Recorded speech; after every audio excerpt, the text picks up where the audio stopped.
João capítulo 5, 24 e 25.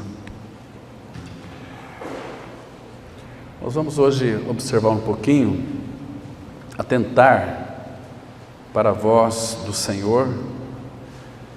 A gente vai ver as implicações da voz do Senhor na nossa vida. A palavra diz assim, João 5, verso 24.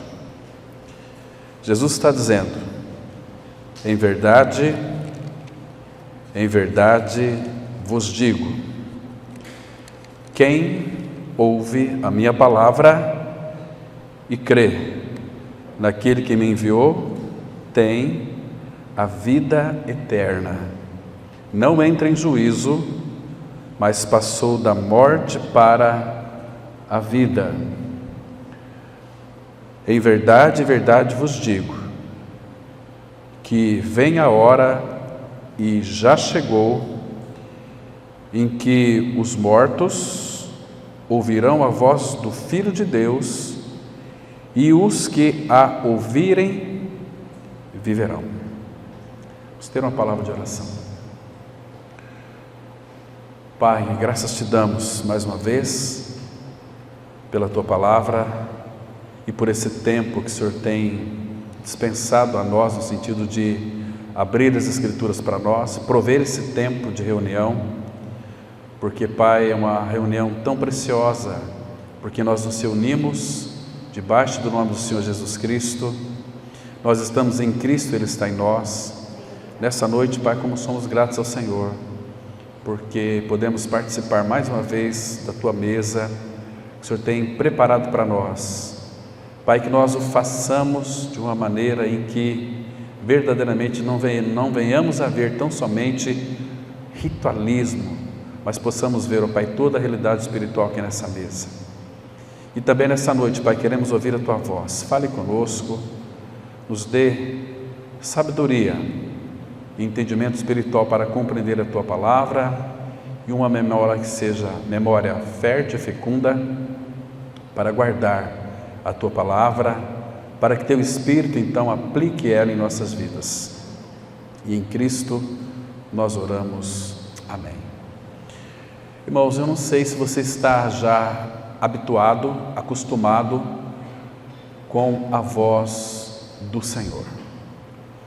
O Senhor, Ele fala de uma forma dura, o Senhor fala de uma forma penetrante, de uma forma suave, de uma forma agradável. Mas quando nós então almejamos ouvir a sua voz, Ele vai falar. O Senhor não vai falar, irmãos, quando encontra em nós algum tipo de ouvidos endurecidos, corações endurecidos, corações que têm o foco em outras coisas e não nele. O Senhor ama falar com a sua noiva. É um relacionamento tão precioso entre o nosso Deus e Pai, entre o Filho e nós.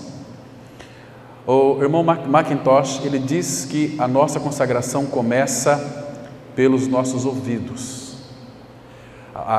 O nosso ouvido tem que ser consagrado ao Senhor.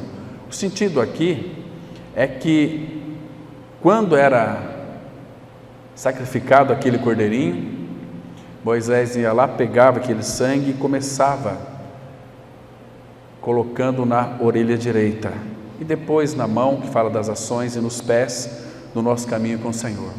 Mas a nossa consagração, irmãos, ela tem tudo a ver com o nosso ouvido, ouvir de bom grado. Ouvir de bom grado é dizer o seguinte: Senhor, eu quero ouvir a Tua voz, quero obedecê-la na suficiência da Tua graça. Quando nós dispomos o coração, então nós vamos ouvir a voz do Senhor de uma forma muito clara, muito específica, muito real para nós. Esse texto aqui, Jesus, quando Ele fala em verdade duas vezes, Ele quer que nós então aprendamos algo. Ele fala assim, não é para qualquer um, mas claro que é para quem? Quem ouve a minha palavra. Ouvir a palavra, às vezes, nós ouvimos, irmãos, ouvimos a palavra, lemos a palavra de Deus, lemos as Escrituras, mas ouvir a palavra e também crer na palavra de Deus, quem ouve a minha palavra e crê. Então ele acrescenta aqui, e crê. Por que ele disse e crê? Porque muitos ouvem e não crê. Crer está associado à nossa identificação com a palavra.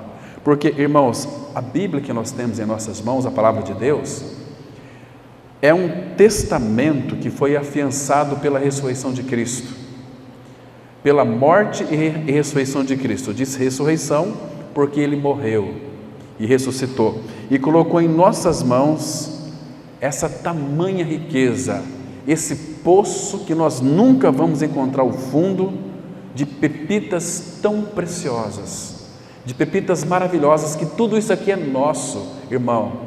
Então, eu tenho certeza que se você fosse aí filho de um grande proprietário de terra, ou tivesse um pai que era empresário, e ele viesse a falecer, e você como filho iria apropriar de todas as suas riquezas, não importa o tamanho da grossura, poderia ter mais de 5.000 páginas, eu creio que você iria ler todos os dias para verificar o que você já tem, que é teu, para você tomar posse. Tudo está registrado no testamento. Irmãos, esse é um testamento humano, mas essa aqui é a palavra de Deus.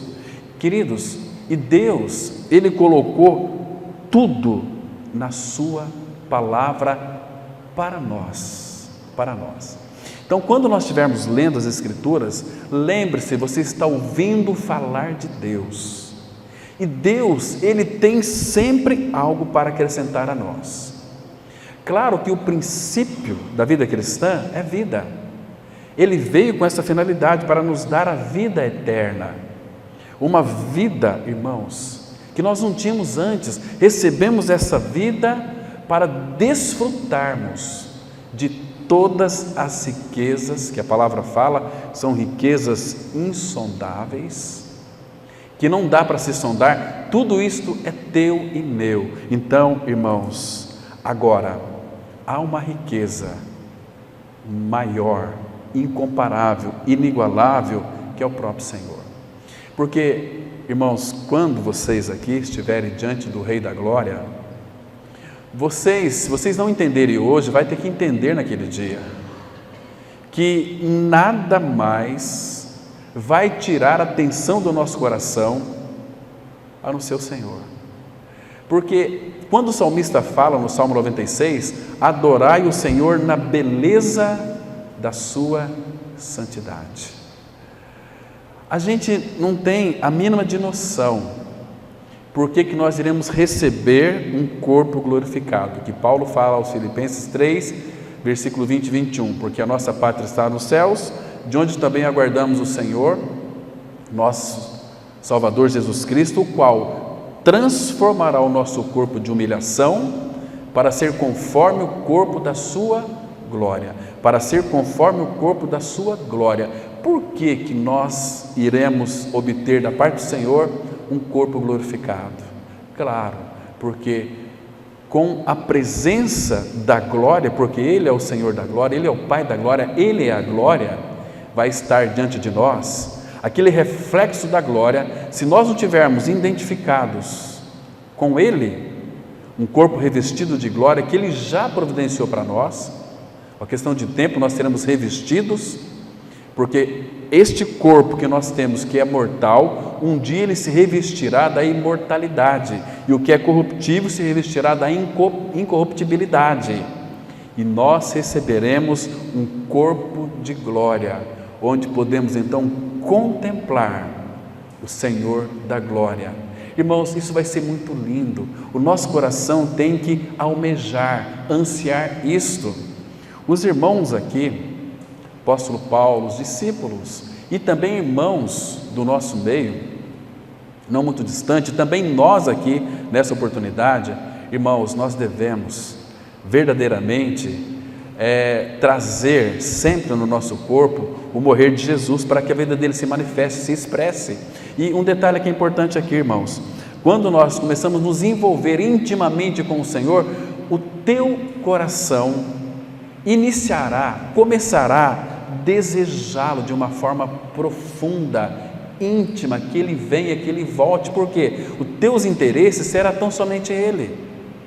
Claro que nós temos responsabilidades com tudo aquilo que Ele colocou em nossas mãos para nós administrarmos, e devemos fazê-lo com sabedoria e com dependência dEle. O nosso trabalho secular deve ser um trabalho de serviço e adoração ao Senhor, como para Cristo, entende? Então, quando nós desenvolvemos uma comunhão íntima com Ele, irmãos, ouvindo a sua voz, identificando a voz do Senhor, nós não iremos temê-lo, no sentido de ficar com medo dele, como os pecadores lá do profeta Isaías falavam que eles tremiam, dizendo o seguinte: quem habitará com chamas eternas? Isaías capítulo 33. Quem vai estar diante dele? Eles tremiam de medo. Por isso, irmãos, que todo pecador, ele, como não é particularizado ou familiarizado com a voz de Deus, e para nós também deve ser um perigo muito grande nós apenas estar familiarizado com a voz do Senhor e não identificá-la como a palavra que é dele, que é real, que nos edifica, que gera em nós uma dependência dele, que gera em nós cada dia mais, que a gente vai reconhecendo a nossa fragilidade, a nossa inutilidade, saber que quanto mais nós estamos em Cristo, crescendo em Cristo, mais nós vamos diminuir, e Ele vai ser visto através de todos nós. Esse é o desejo do nosso Pai Celestial. Ele quer ser visto, mas Ele quer ser visto pela sua igreja, agora, pelos principados, potestades, por todo o exército do céu. É o desejo do nosso Pai Celestial. Agora, aqui o nosso amado Senhor, irmão, Ele fala uma coisa que nos traz para o nosso coração muita segurança. Quem ouve a minha palavra e crê naquele que me enviou, tem a vida eterna. Que tipo de vida que é essa eterna? Que tipo de vida que é essa? É o próprio Senhor morando dentro do nosso interior, no nosso espírito, no Santo dos Santos. Ele quer agora, uma vez que Ele mora, Ele quer governar a nossa vida. Ele é um novo morador que habita em nós, porque, irmão, Ele não pode habitar em nós se primeiro Ele não tivesse tirado o pecado. Mas Jesus Cristo, como Cordeiro de Deus, que tira o pecado do mundo, Ele foi para a cruz, morrer a tua morte, a minha morte. Lá na cruz, diz Hebreus 2, versículo 9, que Jesus, Ele provou a morte por todos os homens. Essa morte é a morte eterna, aquela morte desesperadora quando alguém desce para a sepultura sem Cristo. Jesus, Ele deu aquele grito lá, quando recebeu o nosso pecado em seu corpo, dizendo: Deus meu, por que me desamparaste? Porque o meu e o seu pecado estava nele. E houve um momento, irmão, que ali no corpo de Cristo, quando o nosso pecado estava ali, Deus, Ele julgou o nosso pecado na pessoa do Filho.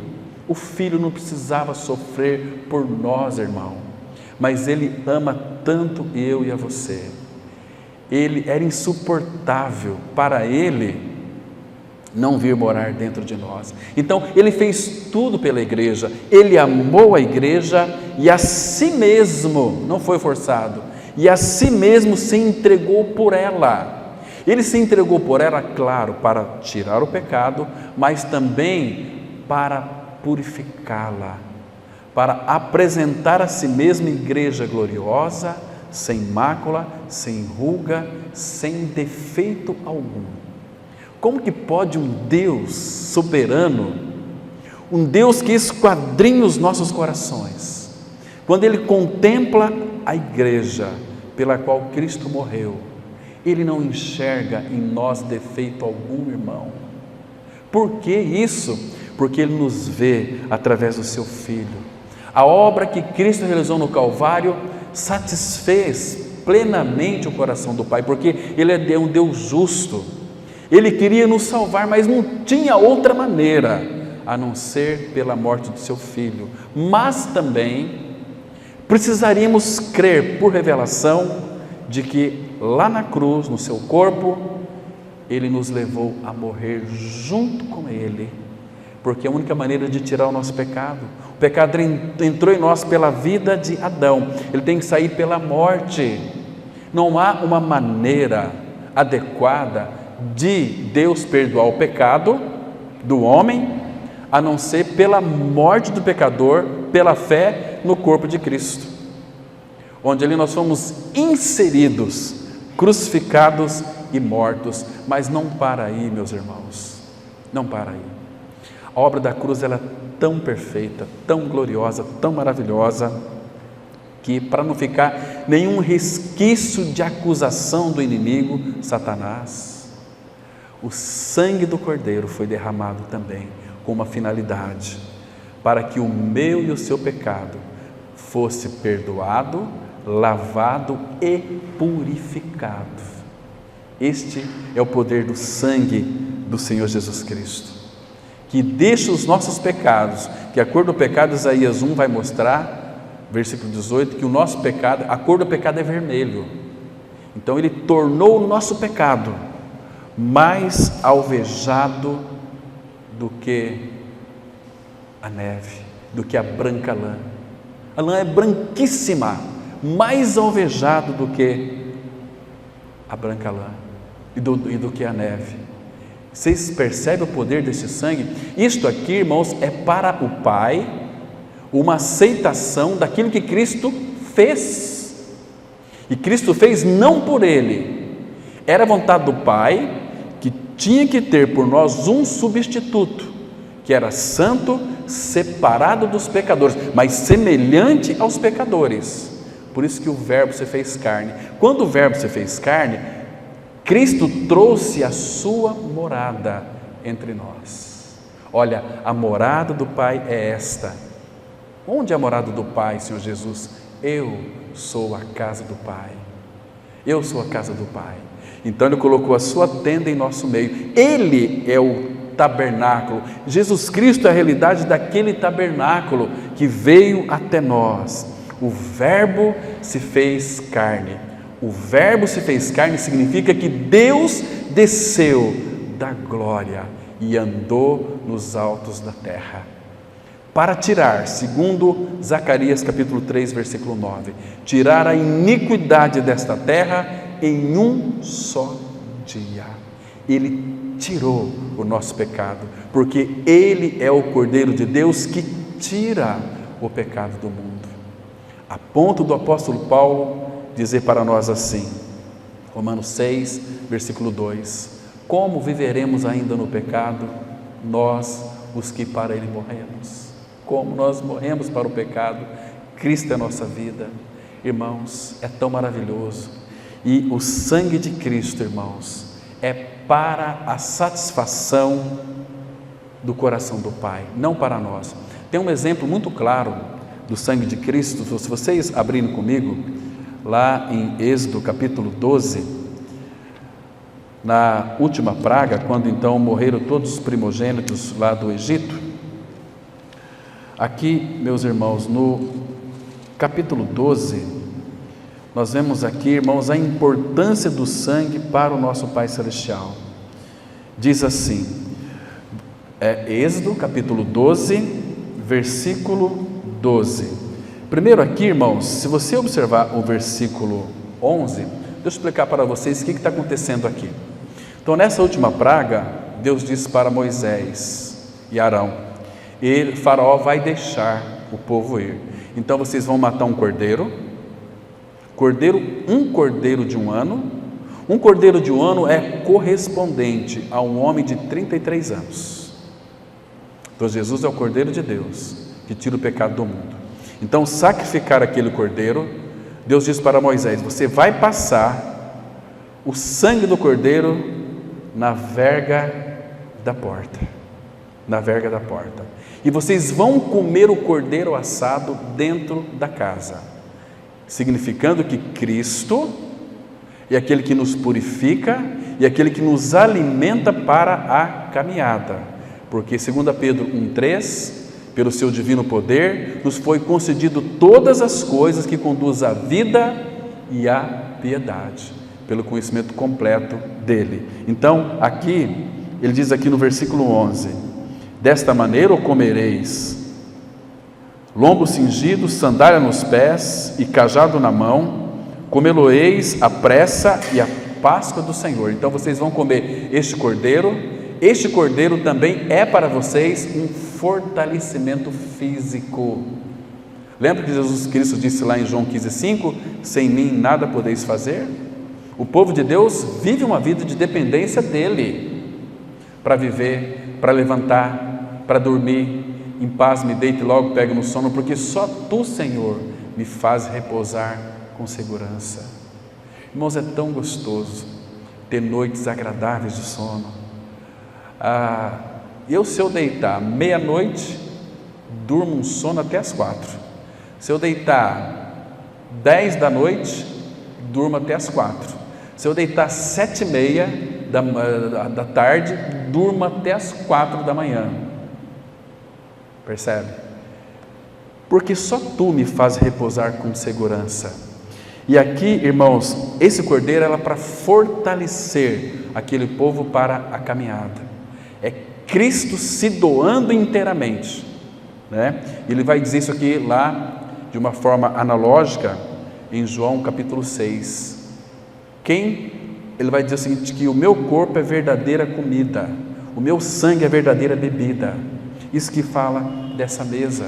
A história se repete hoje, mas para nós em realidade espiritual. E aqui o versículo 12 diz assim: porque naquela noite passarei pela terra do Egito e ferirei na terra do Egito todos os primogênitos, desde os homens até os animais, executarei juízo sobre todos os deuses do Egito, eu sou o Senhor.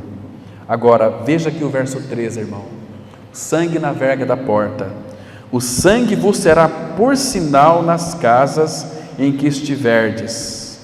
Quando eu vir o sangue, passarei por vós, e não haverá entre vós praga destruidora, quando eu ferir a terra do Egito. Este dia vos será por memorial, e o celebrareis como solenidade ao Senhor nas vossas gerações, e celebrareis por estatuto perpétuo. Agora, deixa eu falar aqui do versículo 13, irmãos. Olha que interessante. Aquela família, vamos supor, que tinha um primogênito que era assassino, que era bandido, que não prestava, que era um estuprador, um monstro israelita, mas ele estava atrás da porta, e na porta tinha sangue. Talvez ele estava comendo o cordeiro ali, assado, pensando: será que eu vou morrer? Porque nesses momentos cruciais, e nós vamos passar muito por eles, vai ter um momento na sua vida que vai ser crucial, não sei qual que vai ser, ou vai ser o dia da sua morte, ou de não sei qual o dia que você vai ter, que vai ser crucial. Vai ser o dia talvez do teste final para a sua partida, e o Senhor vai lhe avisar, se você é filho. Então imagina você, que era um assassino, um bandido, um monstro, matou pai e mãe, estava ali, naquela casa. Será que você estaria tranquilo, sabendo que você é o primogênito de teu pai, sabendo que o anjo da morte à meia-noite iria passar, iria matar todo o primogênito que não tivesse sangue na porta? Ainda que você tivesse sangue na porta, mas talvez você duvidaria: eu vou morrer, olha quem eu sou, o pior dos piores, como foi Manassés, que sacrificou seus filhos a Moloque, colocou no templo deuses para afrontar o Senhor, e o Senhor o perdoou. Imagina aquele primogênito atrás da porta. Será que ele conseguiria comer o cordeiro tranquilamente? E aí Deus diz assim para Moisés: o sangue vos será por sinal nas casas o sangue vos será por sinal nas casas em que estiverdes. Quando eu vir o sangue, passarei por vós. Estou dizendo isso para vocês verificarem a importância do sangue. Então ali estava uma pessoa totalmente monstruosa, assassina, digno de morte. Mas quando o anjo da morte passou na porta, viu o sangue, que era uma figura de Cristo, ele passava e aquela pessoa não sofria nenhum mal, nenhum mal. Queridos, eu sei que você não é gente boa não, eu sei que seu passado te condena, mas lembre-se que quando você crê, você foi atraído no corpo de Cristo, como diz a palavra de Deus, que quando Jesus foi levantado da terra, Ele te atraiu, você foi colocado no corpo de Cristo, e quando Jesus Cristo morreu, você também morreu com Ele.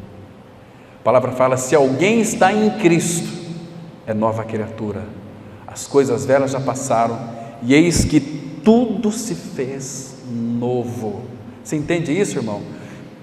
É uma nova criatura. Se alguém está em Cristo, é uma nova criatura. As coisas velhas já passaram, Deus não considera mais, ficou lá atrás no passado. Quando Deus lhe perdoa, sabe o que acontece? Abra em Hebreus capítulo 8, versículo 32. Hebreus 8, verso 32. Veja aqui, irmãos, que declaração maravilhosa, que coisa boa nós temos aqui na palavra de Deus, e isto está escrito para mim e para você. Irmãos, preste atenção, que gloriosa palavra. Hebreus 8, versículo 12. Se você colocar o 2 e 1, fica 31, né? Mas eu errei. Hebreus 8, versículo 12. Diz assim a palavra: pois para com as suas iniquidades usarei de misericórdia, e dos seus pecados jamais me lembrarei. Meu irmão, olha para a palavra de Deus, é para nós nos apropriarmos disso, ir aos pés do Senhor e falar: Senhor, muito obrigado, porque o Senhor teve misericórdia de mim, e quando o Senhor perdoa, o Senhor esquece, o Senhor não se lembra mais.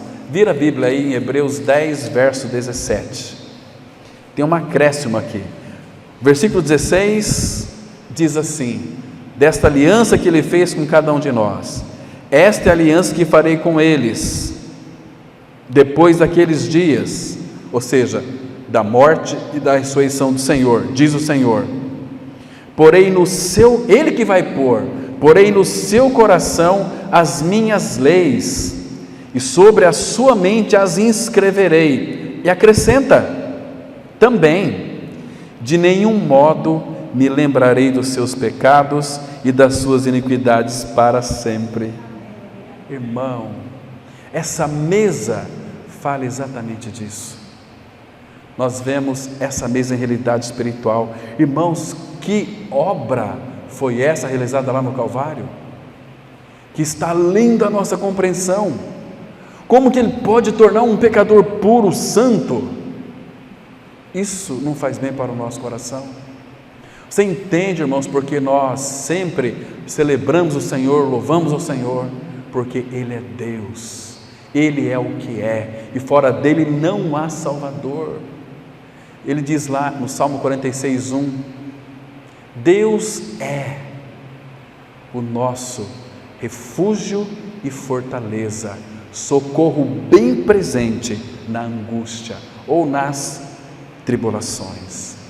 Então, queridos, uma das maiores bênçãos do verdadeiro regenerado é conhecer e ouvir a voz de Deus, porque essas palavras nos edificam, essas palavras nos impulsionam para frente, como Paulo disse assim, 2 Coríntios 5,14, pois o amor de Cristo nos constrange, julgando nós isto, um morreu por todos, logo todos morreram. Nós estamos incluídos na morte de Cristo, nós morremos com Cristo. Se o salário do pecado é a morte, Cristo morreu e me incluiu na sua morte, a conta está paga, não tem que acrescentar absolutamente nada. A obra foi perfeita. Esta obra traz uma salvação para nós tão grande. Agora, queridos, é possível ouvir a voz de Deus hoje, tão certa e claramente como ouviram Abrão e Moisés, tão claro como ouviram Samuel e também Davi, tão nítida como ouviram Paulo, Pedro, os discípulos, os apóstolos. Irmãos, e para nós essa voz também ela é tão especial. Nós temos reconhecido a voz do Senhor quando Ele fala.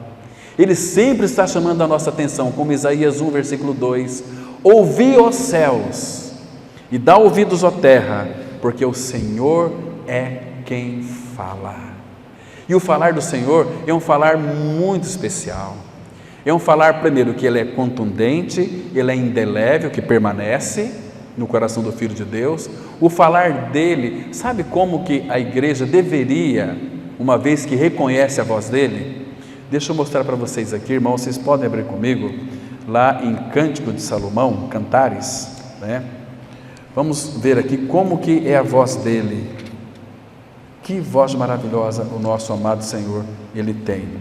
Olha só, vamos verificar aqui no capítulo 5 de Cântico, ou Cantares de Salomão. Aqui a igreja, a sulamita, ela está descrevendo o seu noivo. Cristo é o noivo da igreja. Agora o versículo 16, olha como ela descreve o falar dele. Aqui, irmãos, nós só podemos dizer isto uma vez que nós somos íntimos dele, senão a voz do Senhor, para você que não tem intimidade com ele, a voz do Senhor vai ser amarga. Como que na primeira vez, quando ele diz para Jeremias: pega esse rolo e come, vai ser amargo, mas quando descer mais para baixo, vai se tornar tão doce, tão gostoso.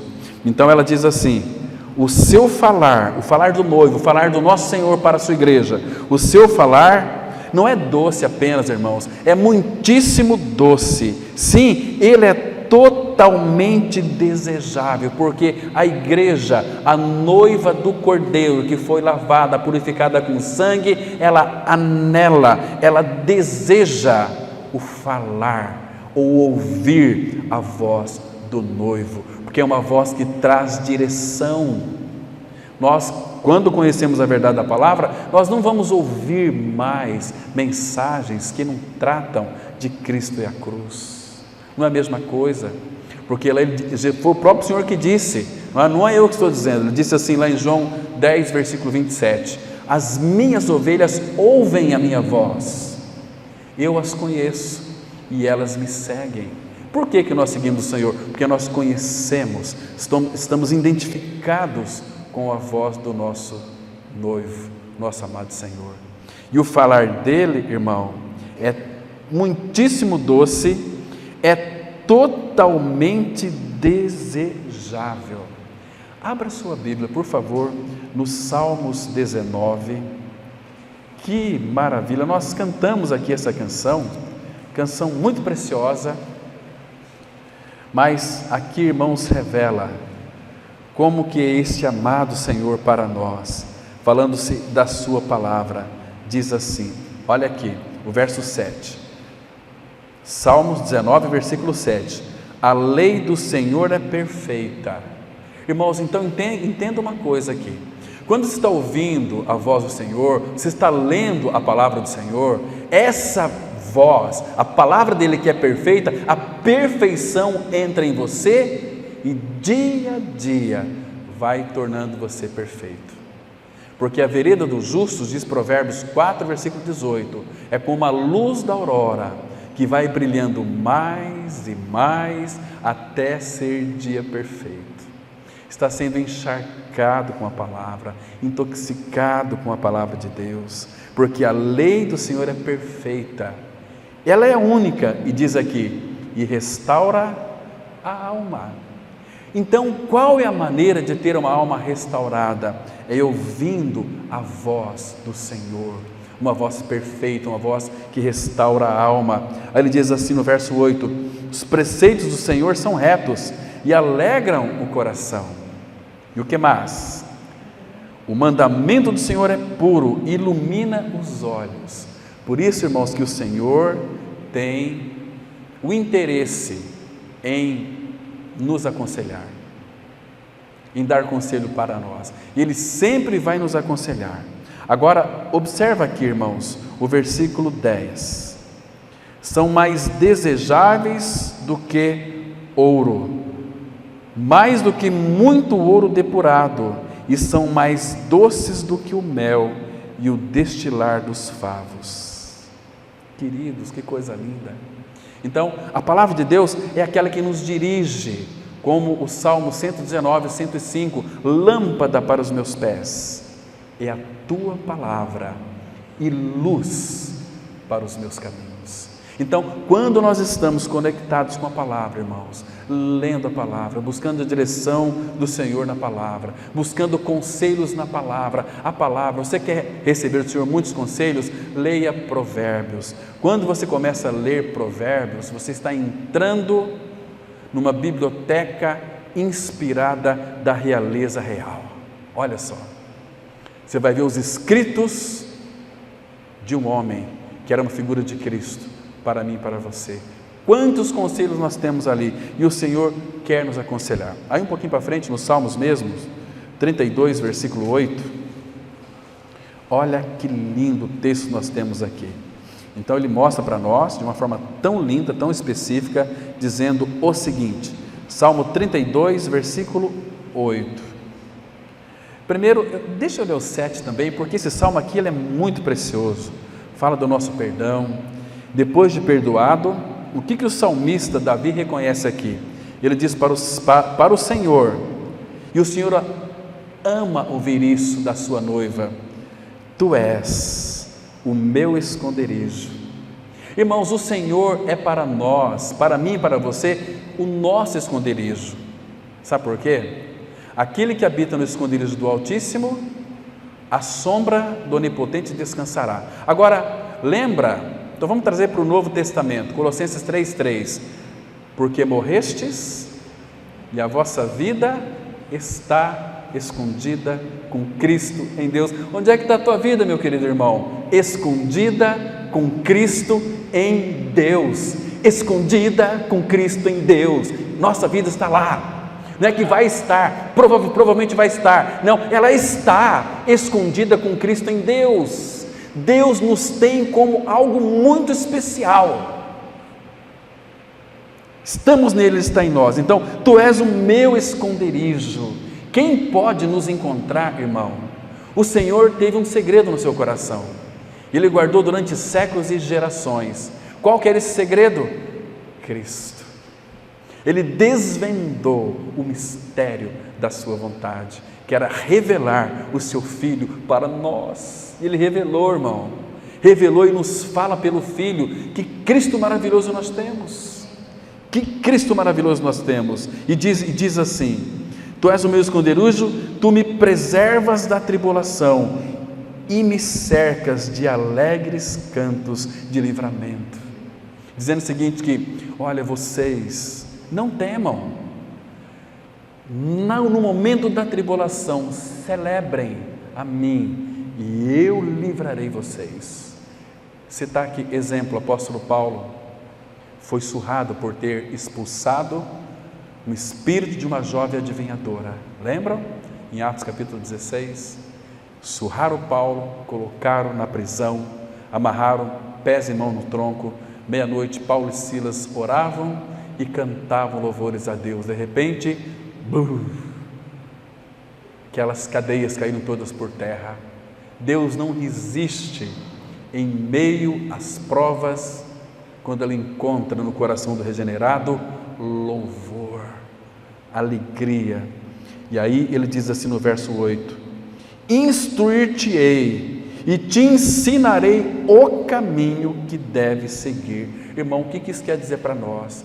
Não é para nós buscar socorro no homem, auxílio no homem, vamos buscar no Senhor. Se você é filho, Ele vai te instruir, te ensinar o caminho que deve seguir, e sob as minhas vistas te darei conselhos.